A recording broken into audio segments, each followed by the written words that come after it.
Hello, welcome to part two to the manga review, or manga, as some people also pronounce it. So, I will let me first talk about the ones that are non gay or lesbian specific. For those of you guys who are not that interested, I don't have that many. Like I said, my only interest really in even reading manga was because I'm always trying to find interesting gay and lesbian literature. I don't really have all that much interest in manga in general, so I don't have a lot of non gay or lesbian manga that I have read since I've been in Japan, so this is going to be very short. And let's see. Okay, let's start with which ones I like the least. I don't have any F's and I don't have any D's. I have a bunch of C's. Okay, C's. I have this one, which is called Judge. And the author is Yoshiki Tonogai. I'm not really going to say anything about it. It's a C. Another C. Very famous. Tokyo Ghoul. And the author here is Sui Ishida.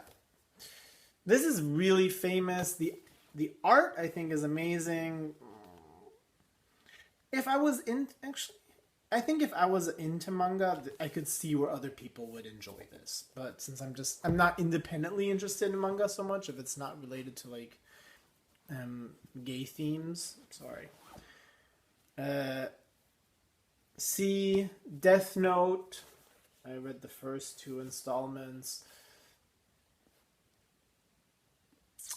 Actually, you know what? I would probably make this a D. I'm like, this is supposed to be more of an alternative from the rest of them, but I actually thought this is, I don't know. I can't get into the characters. I don't think the art is all interesting. You know, I'm gonna make this a D. If you're gonna take anything away with this from non-gay or lesbian related manga, then I would say read Tokyo Ghoul over Death Note. Like, I don't know, Death Note didn't do anything for me at all. But one of the students at my school was like, "Oh yeah, Death Note is amazing. You should try it." And I would say I would give this a B. This I probably would have kept reading this if this was a multi-installment book, because this is also about the dystopian future. I'm really into like dystopian future literature. So that I thought was pretty interesting. And the art is crazy good. The art in this is just amazing. It doesn't really have so much of a manga feel as compared to a lot of the other books. Like, this is almost maybe comic book in drawing. I don't know. The art is amazing. And this is called Giganto Maxima. Giganto Maxima. And this is by Kentaro Miura. So this is a B. This I would probably keep reading, like I said. If this was in several installments, I would keep reading. I love the art and I love the dystopian future idea. And I'm going to end... This is already it for non-gay or lesbian related. I'm going to end it on this one because this one... Oku... Because I don't really know if this one is not gay or lesbian. Because some people might argue it is. First, the author is Fumi Yoshinaga. So spoiler alert, the story of this series is that there was a pestilence in Japan in the Middle Ages, to be precise, in the Edo period, and it killed off, I think, like 80% of the male population. And because of that, women have had to take on the dominant role. They've had to take on the roles of the shoguns and the ninjas and the samurai and all this kind of stuff. And men have become this precious commodity that are generally only really, really wealthy women can afford to have a husband. Basically, the roles have just been turned. Like, it used to be like beautiful women were lucky enough to get like a rich husband, or men would buy a beautiful woman or take advantage of them. But now it's like men are kind of like in this category of, you know, they don't really work, and rich women buy them for their pleasure or to try to get children, and especially the very rich and powerful female shoguns now have harems of males, and so there's nothing actually gay per se that happens in these books, but they kind of play with gender norms. So a lot of times it's like because there's not a lot of men take on like the woman's role of being like the kept person in the harem, and you know, the women have to be strong and masculine and powerful, and like they kind of play with gender roles in that kind of way. So I don't know, some people might put this in the gay and lesbian, and it's also amazing. The only thing is here, I don't really like the art. I love the concept of the storyline. I love them playing with like gender roles. I love the concept of like what would happen if this were the case. But I think the art is not that amazing compared to so many of the other mangas that I'm going to be showing you guys. If the art was better, then I'd be like A+, but maybe like an A- for this. Boom! Done. Okay. Gay and lesbian manga. So a quick introduction to you guys who don't read manga or don't know anything about manga. Basically, gay and lesbian. So we got gay manga and lesbian manga, and both of them are kind of split into twos. And what I mean by that is that lesbian manga, usually one of two things is going on. It's written by a straight woman for straight women, or maybe questioning women, or it's written by straight men for perverted men. I'm just gonna call them perverted men, for men who like the idea of like lesbians and sex stuff. And I know, so judgy of me. And the same thing with the gay manga. The gay manga, either it's usually written by straight women, which is really weird. This is like one of the things I find really interesting about Japan, is a lot of the gay manga is written by straight women, and it's catered to straight women. And then there's the one written by gay men for gay men. And so lesbian manga is called yuri, and gay manga is generally called yaoi. Yaoi. But yaoi is generally more written by straight women and catered to straight women. And bara is written by gay men and catered to gay men.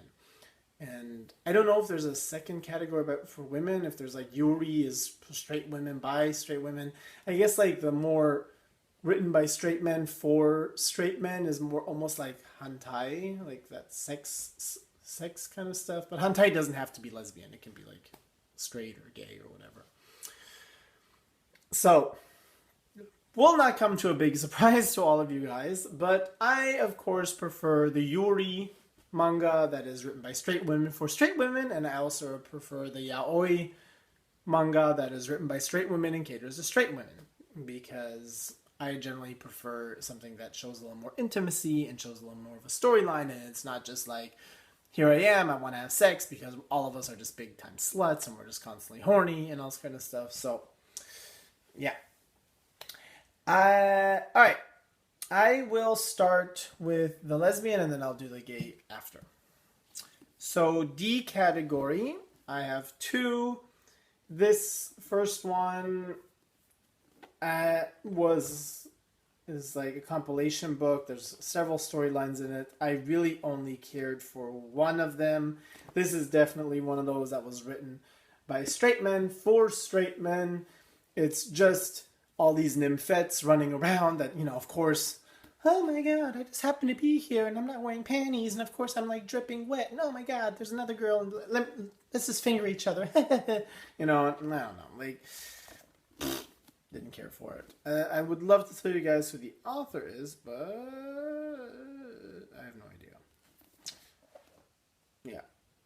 I only really liked one of the storylines. It was the one towards the end. Let's see if I can find a page that is not dirty, so I can show you guys. Oh, here's like the last page of it. This one was kind of a cute storyline. But yeah, this one was just all around too.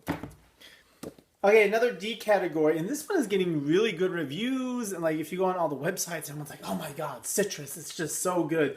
But I also think this. Okay, who's the author here? Saburota. I don't know if that's a man or a woman, to be honest.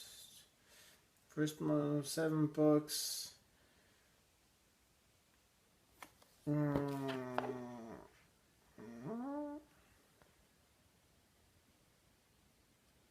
Doesn't say if it's a man or a woman. I don't know. My guess would be it's a man, because this is like, it's again, for me, it's too sexual. And the 2 main girls, the storyline I think is a little pervy too. Like, they're stepsisters and they have a really abusive relationship. Like, she's kind of a bitch to her, but she gets turned on by it. And it's just, I don't know. I'm not. And I don't think the art is all that amazing either. Like,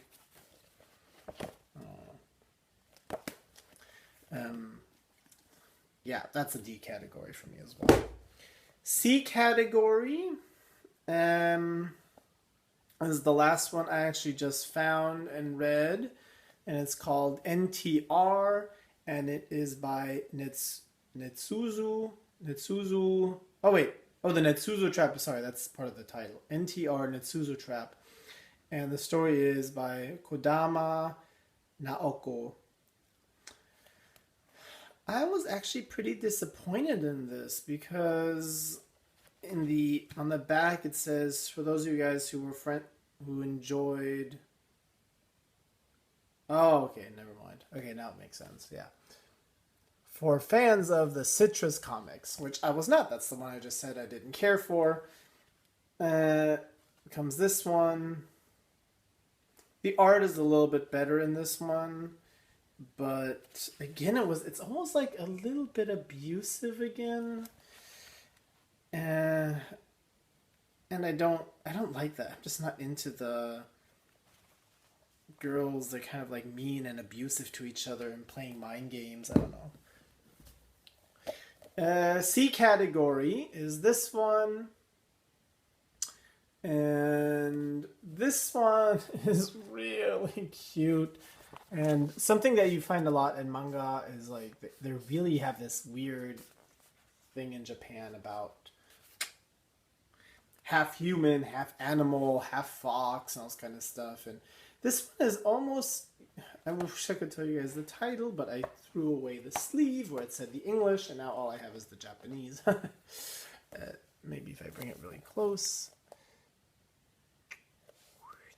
Maybe this will help some of you guys if you're interested in reading it.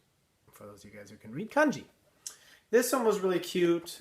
And there's actually like no sex, nothing. There's a couple of kisses. And it's almost, we don't really know. Is it lesbian, or is it just like a teen crush? And, it plays with like the whole animal thing. And that's kind of cute too. Oh my gosh, I almost forgot the ones I read online. I read 2 online. One is called Love and Death. That would probably also be a C category for me. The art is amazing, but again, it's so like, they're like abusive with each other, and I wasn't a fan of that. Then B category, I read one called Wife and Wife. That one is super cute. It's also the reason I really like that one is because it's one of the only ones where they're not in high school. So many of the lesbian ones always take place. They're always like in high school, and it almost seems a little pervy. I'm like, I'm a grown ass man. I mean, like, I don't get turned on by women anyway, but still, it's kind of like I'm a grown man and I'm like reading books about like girls in high school, and even though it's only drawing, like, I don't know, something is a little pervy about it. It's like, why are always the lesbian ones always taking place in high school? And the only one I found that was not that way is the one called Wife and Wife, and that's actually like an adult lesbian couple. They're already living together, they're already established couple, and they kind of go through figuring out what it would be like living as an openly gay couple in Japan. Japan is still relatively conservative about that. And that's a really cute storyline. they kind of and it's really like they're just so domestic and they're really in love, and it's not just sex and blah and all this kind of stuff. It's actually like building a relationship and actually having something together and actually like, what to me really seems like the idea of what a relationship should be. So I thought that was a really cute one. And a category, and by far the best, both from gay and lesbian that I've read, my favorite altogether, is called Girlfriends.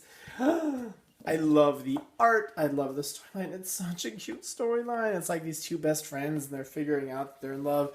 The only thing that would have made this better is, again, if they were not teenagers, which is always feels a little bit pervy for me. And it did take a kind of a long time for them to finally get together. It was kind of like, okay, come on, just admit to each other that you're in love. I think the Japanese really like that. In Japan, the Japanese culture is really into this. Everything has to be super subtle and everything has to take really long and all this kind of stuff. So I think the Japanese really enjoy that. For me, it's almost torture at times. I'm just kind of like, I just want something to happen, just like, and then also the Japanese culture is they really love shy. Like the more shy you are, the more awkward you are, the cuter you are in this society. And so like, it makes everything so much more difficult because, it's like, both of them are like, I love her, but oh, she's looking at me. Oh my God, I can't talk to her for 3 weeks now. And then like nothing happens in the plot, and I'm just, the Japanese are like, oh, so great, they're so in love and they're so awkward, and I'm just kind of like, ugh, like just get together already. But yeah, this. Oh, I'm sorry, I didn't tell you guys who the author is, and the author for this is, oh my God, really? Milk Morinaga. Really? The first name is Milk? That's so weird. Milk Morinaga. Okay. But yeah, this I definitely recommend to any person who's interested in reading any kind of lesbian manga fiction. This was such a cute storyline. And they're such a cute little couple when they finally get together, and yeah. I loved it. Okay. Now, moving on to the gay manga. Let me do Bara first. I only read 3 Bara novels, which again is the category of written by gay men for gay men.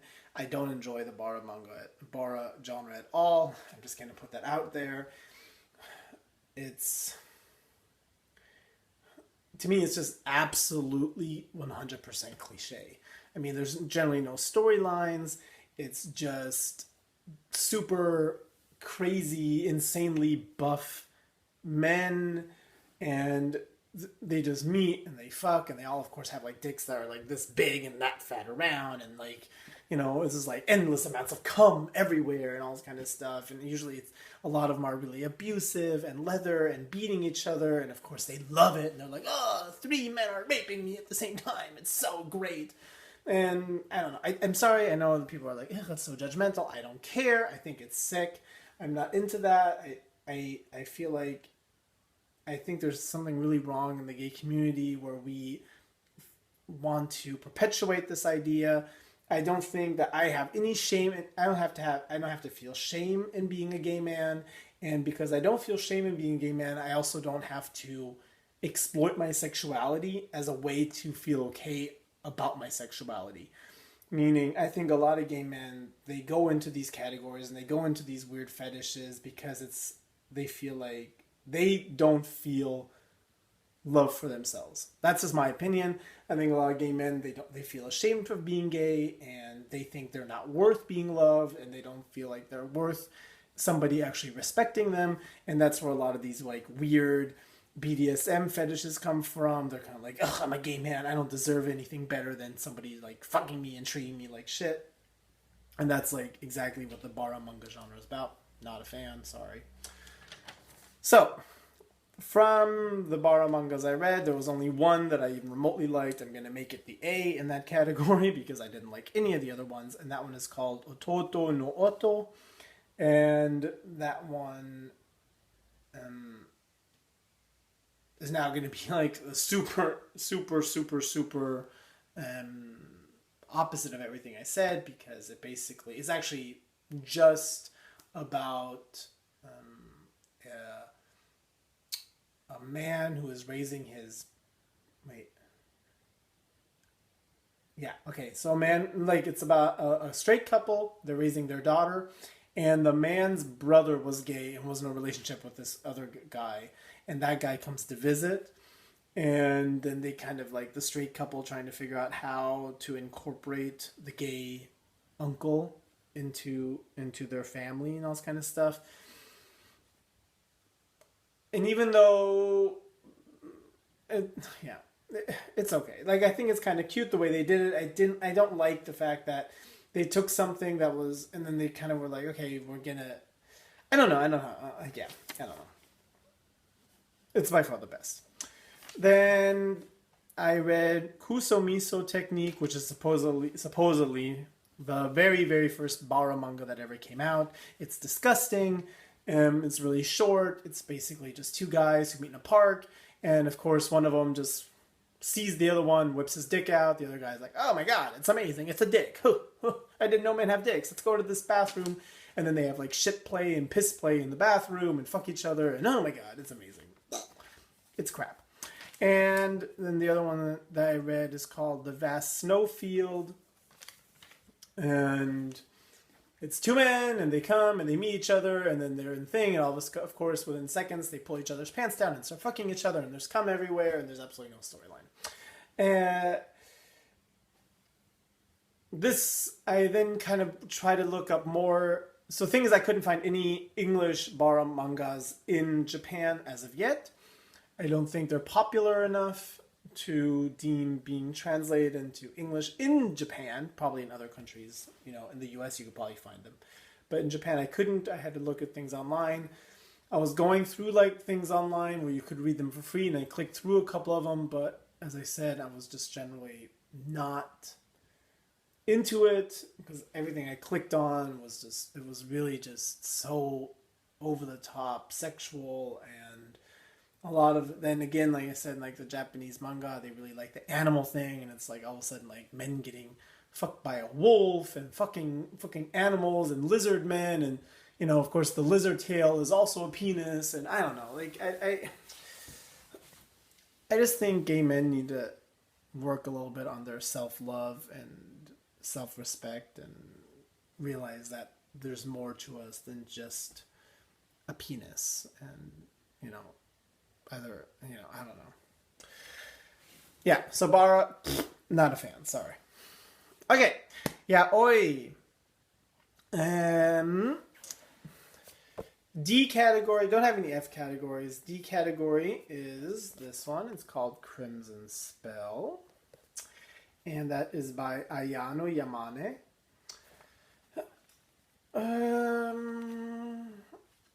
This one I didn't really like the storyline, for one. So this guy had a curse put on him, and when that curse was activated, he would turn into like a savage beast, and the only way to make him calm back down and be okay again was if this guy like fucked him. And I don't know. And then that guy would always wake up in the morning and didn't know what happened. And I just thought that was a little bit I think, again, to me, it's a little bit degrading. I'm just kind of like, oh, this is the thing I forgot. So how long is this again? Oh my god, a half an hour already again. And the thing with yaoi, I like it better because it's a little more cutesy. There's more of a storyline. They're generally in love. They generally want a relationship. It's not just kind of like, hi, oh, so you have a dick? Okay, well, here, it belongs in my mouth. And so I can appreciate that. The thing that I think that sometimes why some gay men maybe lean more to bara than they do to yaoi, the thing is because bara is written by gay men. So it's more, in some ways it is more realistic, because there's not this like, in yaoi, one of the things that's generally always a little bit, maybe, okay, Pretty much always the guy with the big eyes is the bottom. The guy with the small eyes is the top. The guy with the lighter hair is the bottom. He's usually smaller, all this kind of stuff. And so the yaoi mangas generally are also very stereotypical in a different way, in that like they're super gender categorized. It's kind of like, this is the girl and this is the boy, and the boy never bottoms, and the boy never, you know, he always takes control, and he's always taller, and he's always older, and he's always more of a man, and this one's always kind of like the cutesy little boy who's kind of like, oh my god, just fuck me in the ass, all this kind of stuff. So I think that is a little bit better in the bar. That it's kind of like, okay, there's actually some versatility sometimes with guys, and both guys can actually, even if one's a bottom, one's a top, they can both look masculine and all this kind of stuff. Where that's actually very rare in yaoi. It's usually you just look at the title and you're like, oh, that's going to be the bottom, you know, like it's very obvious. I will say, this is a side note for myself, Japan is a country of bottoms. No offense to the Japanese men out there in the world, but Japan is a country of bottoms. Very few Japanese tops. And I think it's very odd that then the more Japanese-y looking guy is the one who in the comic books tends to be the top. And the more European looking guy or Western looking guy is the bottom. Because I'm almost kind of like, is this really the way gay men want to fantasize this? Because it's not very realistic. I was like, I don't know. But then again, yaoi, like I said, is more written from women by women. Okay, C category, 10 count. And this is by Rihito Takarai.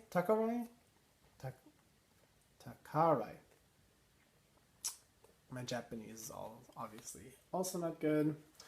Yeah, I'm not going to say anything to it. Didn't do anything from one way or the other. This one was another one where I accidentally threw away the sleeve, so I can't tell you guys the title. There was one storyline in here that I thought was really cute, and it's the very first one. But again, guess which one's the bottom? Yeah, it's like these two boys, they fall in love, and one of them is like, he's half woodland creature, half human, all this kind of stuff. Yeah. These two, so one's called False Memories, and that is by Isaku Natsume, and the other one is The World's Greatest First Love by Ritsu Onodera. These two are basically the same book. Like, both of these, like, again, guess who's the bottom? Guess who's the bottom?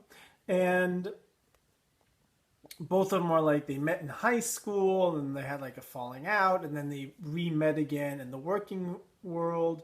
And surprisingly, both of them work as editors in a manga shop, in a manga place. So, yeah. Okay. And then I have 1B, and it is called Yakoi's Hunger. And it is by Bora Naano. And now, I'm going to tell you guys something. I love this author. Bora Naano. I would love to be able to show you guys Yakoi's Hunger as well. These are like her three main writings. Yakoi's Hunger I could not find in Japan anywhere in English, so I haven't been able to buy it. But I bought her two other really... she writes straight and Yakoi. And she, by far, is my favorite Yakoi author. I love the art. All of her stories are always a little bit about mysticism, and it's always like about gods and humans and interactions and demons and all this kind of stuff. So Yakoi's Hunger is about like a demon who falls in love with a human and like how their relationship works out. And I really like it because she really focuses on the relationship, and it's actually really about loving each other and being supportive of each other. And, you know, then her art is really, like, Yakoi's Hunger was her first novel, and then this was her second, if I remember correctly, and then this was her third. And the art is definitely improving with each one. I would say her art is just okay. Like, in terms of manga art, she's not amazing, but it's good. But I really enjoy her storylines a lot. This The second favorite one from her is her latest one, and it's called Midnight Stranger. And in this one, again, guess who's the bottom? Guess who's the bottom? This guy is the god of fire, and this guy is like a goat demon, and they like fall in love, and it's really cute because it's actually really in love, and they show like temptation coming, but they're like, no, we are in love, we're gonna stick through it together, and they like, yeah, and they really stick it out and all this kind of stuff, and they really end up being in a relationship, and it's really, really cute. And the writing's really is pretty decent. But again, guess who's the bottom? Guess who's the bottom? Yeah. And then my all-time favorite gay manga I've read so far is also by her, and it's called Three Wolves Mountain. Again, guess who's the bottom? And I think the reason this one... So in this one, he is half wolf. He's like a werewolf, basically, and he's like a keeper of spirits. And they also meet and they fall in love, and they really try to work it out. They have to like fight evil because like the graveyard that he protects, like bad spirits like try to take it over all the time or something like that. And they work together as a team to keep that from happening. I think maybe this was her third book. I'm not remembering. Maybe this was her third one. And this was her second. Maybe. I don't remember. I think the reason why this one got the highest grade for me from all of them is because at the very, very end of this story, I wonder if I can...